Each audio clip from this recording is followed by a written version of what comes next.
In the last episode, we left you in Kalbarri, where some of the highlights were seeing nature's window and admiring amazing sunsets.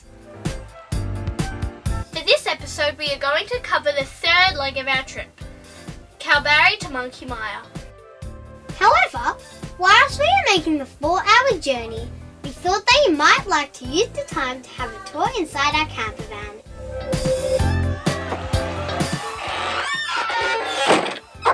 Why don't you come in and take a look at our camper?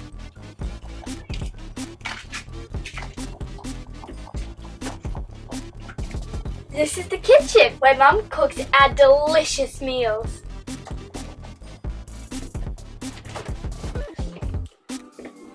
And this is the bathroom that includes a toilet and a shower.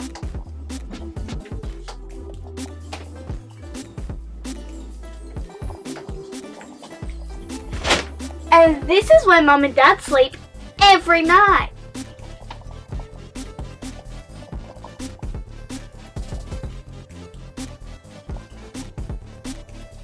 And this is where we all sit to eat our delicious meals. And it's also where Raquel and I sit whilst we're driving. And obviously Mum and Dad don't sit there, they sit down here to drive.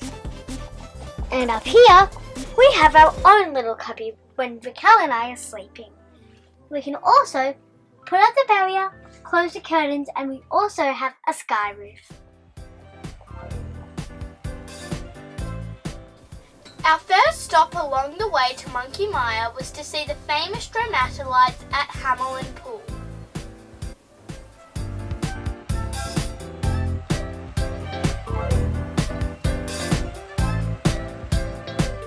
This was a very unusual and very remote tourist attraction, and to be honest, until Mum and Dad explained it to me, I did not understand its importance. So what are stromatolites? To describe them, I would say that they just look like lumps of rock. In fact, the name apparently is from the Greek word layered rock. However, what we see is just the byproduct of live microorganisms. And the reason that they are a real discovery is that they are the earliest fossil evidence of life on Earth. These microbial mats and stromatolites show us what marine life looked like 3 billion years ago.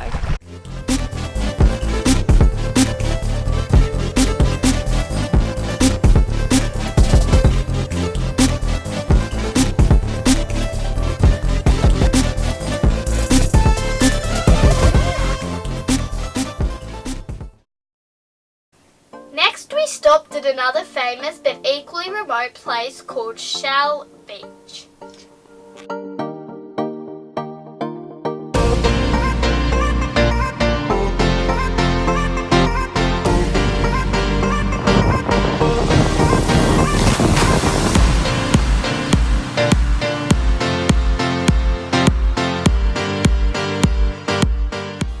This was absolutely amazing, as the beach was completely made up of very small shells, which can be up to 10 meters deep.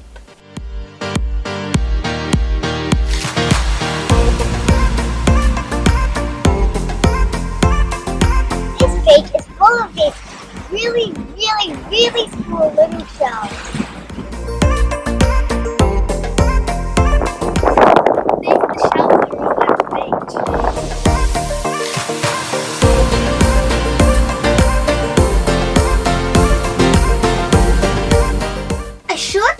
Later, we arrived at Monkey Mia.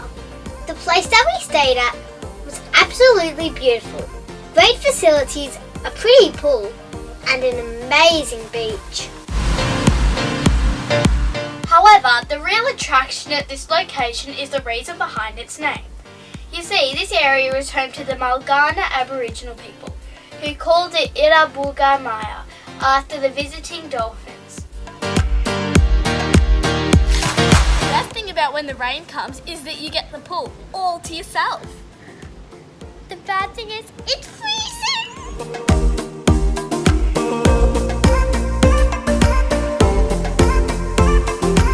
At first, I thought that we would get to see the dolphins only a few times in the morning during their feeding.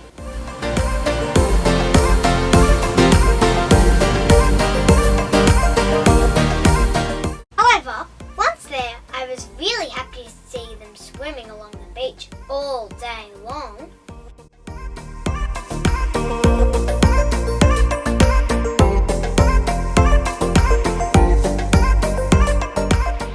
It was absolutely magical. Speaking of feeding dolphins, this only happens 3 times a day, but only 3 to 6 people at each session might be picked to feed them, so you need to be very lucky to be selected, or have a lucky t-shirt. So you hold the fish by the tail, put it flat in the water, and let it go. So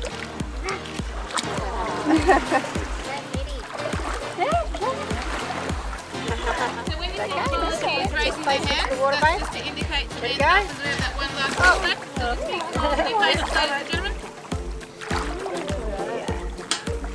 He's came back from feeding dolphins, and I got picked, and he's somewhere out here.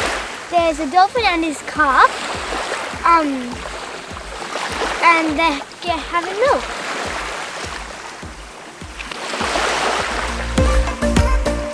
Whilst at Monkey Mia, we also got to experience paddleboarding. It was lots of fun. Even if at one point I got my parents worried as I got myself a tad too far from the beach.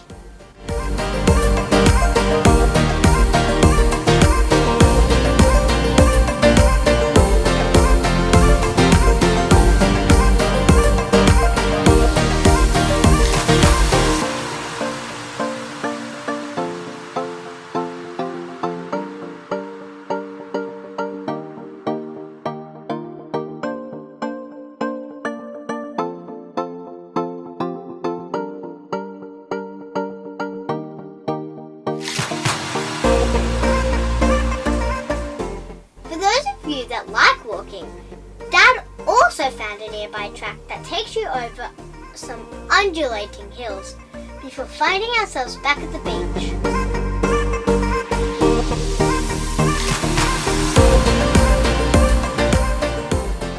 I can't wait to come back. However, as they all say, all good things must come to an end.